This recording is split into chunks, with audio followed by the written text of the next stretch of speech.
On the eve of the White House's executive order on AI, a state of play for U.S. artificial intelligence regulation. Welcome back to the AI Breakdown. Last week, we got news that the White House would be unveiling its long-anticipated executive order on artificial intelligence this Monday. Now, the timing of this announcement is obviously meant to coincide with the AI Safety Summit that's being held in the UK on Wednesday and Thursday of next week. Last week, I did a little bit of the preview of what is expected to be in this EO. The super TLDR version of it is that in many ways, this is the US using its governmental purchasing power as a way to start applying different tests and licensing to the major AI labs. In other words, when the government goes to buy AI services, they will have to be tested in certain ways, red-teamed from certain external sources from the government themselves, in ways that will obviously A, give us more information about the safety of these models, and B, which potentially set precedents for the private sector as well. But obviously, an executive order from the White House, as impactful as it might be, is just one small piece of the regulatory tapestry and what is shaping up to be a fairly significant competition around AI policy in the United States. Let's start first today with a look at the actions of Senate Majority Leader Chuck Schumer. He is one of the politicians that has come out most aggressively trying to put himself at the center of the AI conversation, and part of the way that he has done that is through a series of what he's calling AI Insight Forums. Now, these are private, closed-door events that bring in participants from outside Congress and the Beltway in general in order to help members of Congress and the Senate learn about these important issues before they figure out exactly how to regulate them. Schumer has strongly argued that while it's important to get AI regulation on the books quickly, doing it right matters even more. And so the Congress educating itself about these issues is an important intermediate step. The first of these Insight Forums featured the participation of a murderer's row of AI lab CEOs, including basically everyone you'd expect, the Zuckerbergs, the Sam Altmans, even Elon Musk. Additionally, it included a number of civil society leaders, labor representation, and other folks outside the tech space as well.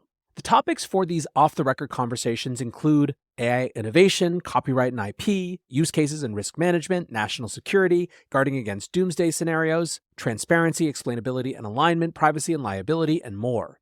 Now, there has been a lot of chagrin about the fact that these are being held behind closed doors, and I do understand that, in the sense that we want transparency around what people are saying and how they're lobbying our government around such an important area of policy. The flip side is, if you've ever watched any sort of public hearing, they are not events that are actually optimized for learning anything. They are events that are optimized for politics. I think having a balance where a diverse set of people get to share their perspectives and politicians get to actually listen without thinking about how they have to have a talking point after is probably a useful part of this tapestry as well. Now, the second of these forums was held earlier this week with a focus on innovation. The participants included very notably Mark Andreessen, fresh off of his Techno-Optimist manifesto, as well as AOL founder Steve Case, Kleiner Perkins chairman John Doerr, and a number of different startup CEOs, including Aidan Gomez from Cohere and Patrick Collison from Stripe. Representing perspectives outside of tech included Max Tegmark, the president of the Future of Life Institute, and one of the folks who has been most involved organizing things like the 6-month pause letter. Amanda Ballantyne, the AFL-CIO Technology Institute director, was there, as was Derek Johnson, the president and CEO of the NAACP.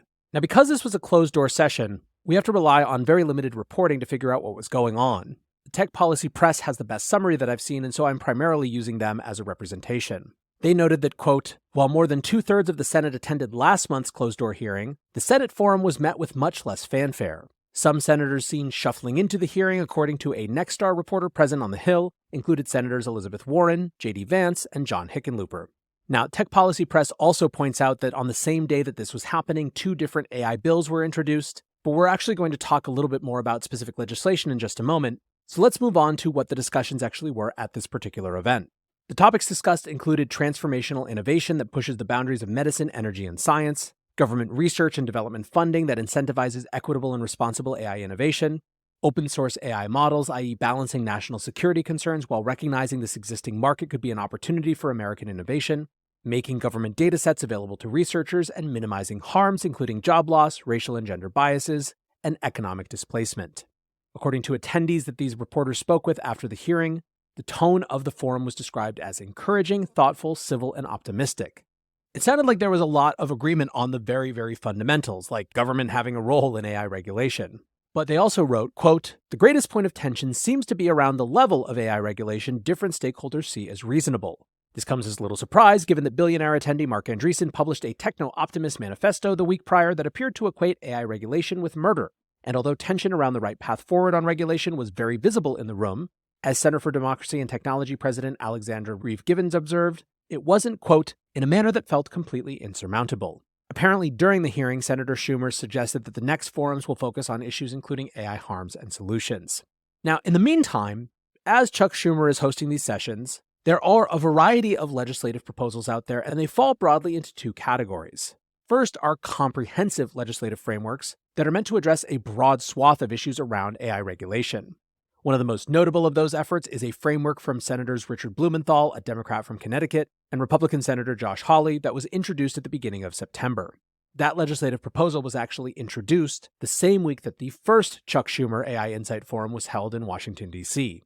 One of the subtexts, actually, and not that subtext depending on some of the comments that you could read from Josh Hawley, was that government shouldn't necessarily just be giving big tech a bigger microphone, and should instead be making more decisions about actually regulating the industry. There were a few key pillars in that framework that are worth noting, given that they might find their way into other future efforts as well. The first was to establish a licensing regime administered by an independent oversight body. Basically, they said that models as advanced as GPT-4 or more advanced would have to register with this oversight body, which would then have the authority to audit those companies and work with other enforcers as well.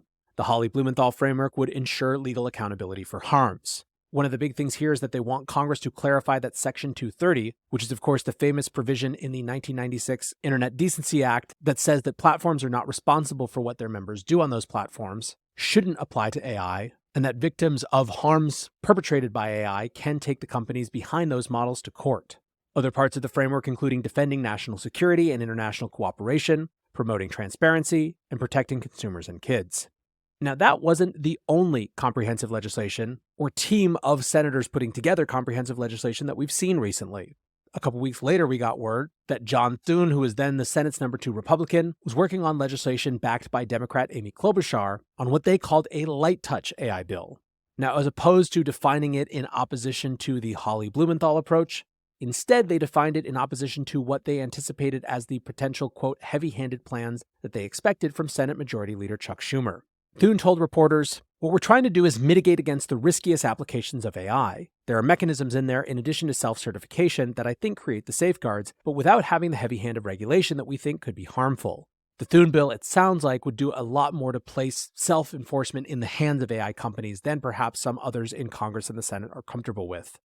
Now still, while there are those big comprehensive legislative packages trying to pick up momentum, there are a heck of a lot more smaller and more specific acts dealing with AI that are attempting to address some specific problem or challenge or opportunity in a way that is potentially easier to get more consensus around because it is inherently more comprehensive. For example, there were 2 of these announced around the same time as the second Insight Forum, including S3050, the Artificial Intelligence Advancement Act, which would establish a bug bounty program and require reports and analysis on data sharing and coordination, artificial intelligence regulation in the financial sector, and AI-enabled military applications.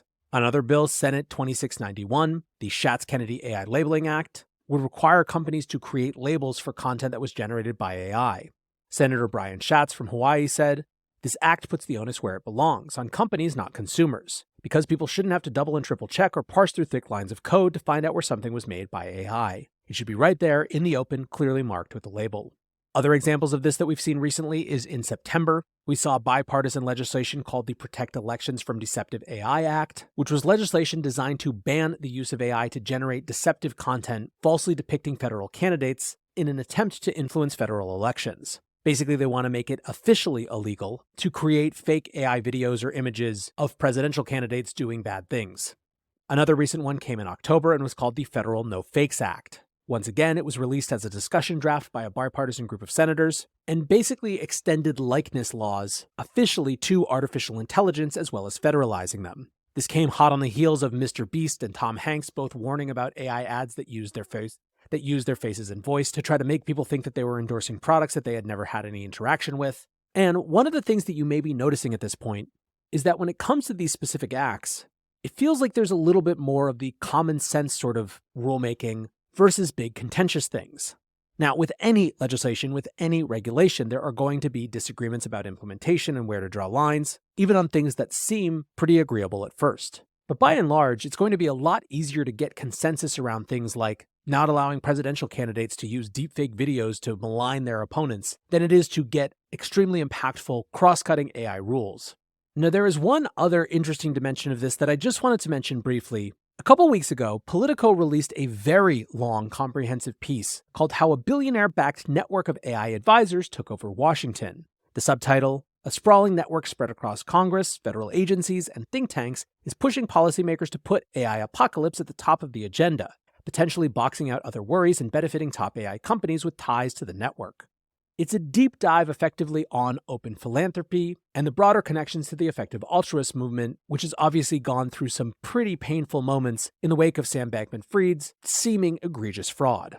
Basically, what this article tries to do is track all of the ways in which a larger set of institutions surrounding open philanthropy and the EA space have placed staffers inside the offices of numerous politicians, as well as how intermingled they are with some of the leadership of top AI labs. Now, I think it's a good piece. It is absolutely worth reading. And what's more, I think it is always worth asking questions about potential conflicts of interest. It is reasonable, for example, to ask if members of a group called the Horizon Fellows should qualify for protections that allow nonprofits to pay the salaries of Senate and congressional staffers as long as those nonprofits don't have a specific policy agenda. But I think it also reveals something that's kind of interesting about the state of the AI safety discourse. There are two real boogeymen here presented in this Politico piece. They're not the boogeyman of Mark Andreessen in his Techno-Optimist Manifesto, who is obviously on the far other end of the spectrum and is actually an accelerationist, but instead, the big concerns here are one, the concern around AI extinction risk type issues will box out more near-term and present issues such as bias and inequity, and two, there is a real focus on the idea of regulatory capture. The regulatory capture one is more difficult to assess from outside. On the one hand, I think you can make a pretty strong argument that it is very unlikely to be the government pulling up the ladder for future AI labs that makes today's leaders ultimately the biggest companies in the space, versus the incredible concentration of talent and capital and computing power that they have and their veritable head start. In other words, regulatory capture is theoretically a big issue, but in practice, how much is it going to really change? Still, I do think that it is always worth asking questions of regulatory capture, because if nothing else, it'll drive us to have the important conversations we need to about questions such as open source and models that clearly come under some threshold of concern. Now, on the second point, this idea that concern around speculative future harms is somehow blocking out attention for more immediate problems, it just seems like a weird argument to me. I think people are able, by and large, to understand that there are two different types and two different categories of potential risks, and that they need to be addressed on their own, and that they're both meaningful and significant. It's sometimes hard to feel like the folks who are angry about how much traction the X-risk type conversation have aren't just jealous of the things that they're concerned about in AI, aren't the ones that everyone is talking about. It just seems ultimately to me that if you truly believe that these are both categories of risks, it's not an either-or conversation, it's a both-and. Now, from the flip side, from the standpoint of the network of folks who are trying to raise those extinction risk type concerns, my question is kind of, what do we expect? If a group is genuinely concerned that the advance of a new technology has a meaningful chance of harming human existence, what do you expect them to do? Of course they're going to lobby. The reality is that everyone in Washington lobbies. Money points in millions of directions all at once. And so again, I'm actually brought back to the more salient questions of whether there are specific discrete conflicts of interest that are really worth noting, rather than just the general principle of, boy, the AI safety folks who are focused on human survival seem to be getting a lot of traction with those arguments. Now, I'm not endorsing any of these views. I'm not taking any sides on this. I'm just pointing out this interesting sort of meta debate in the nature of the conversation around AI in DC right now. But as I said a couple days ago, we are certainly getting to a crescendo moment in this space. And of course, when we get that executive order tomorrow, I will be sure to let you know what it contains. For now, I appreciate you guys listening as always. And until next time, be safe and take care of each other. Peace.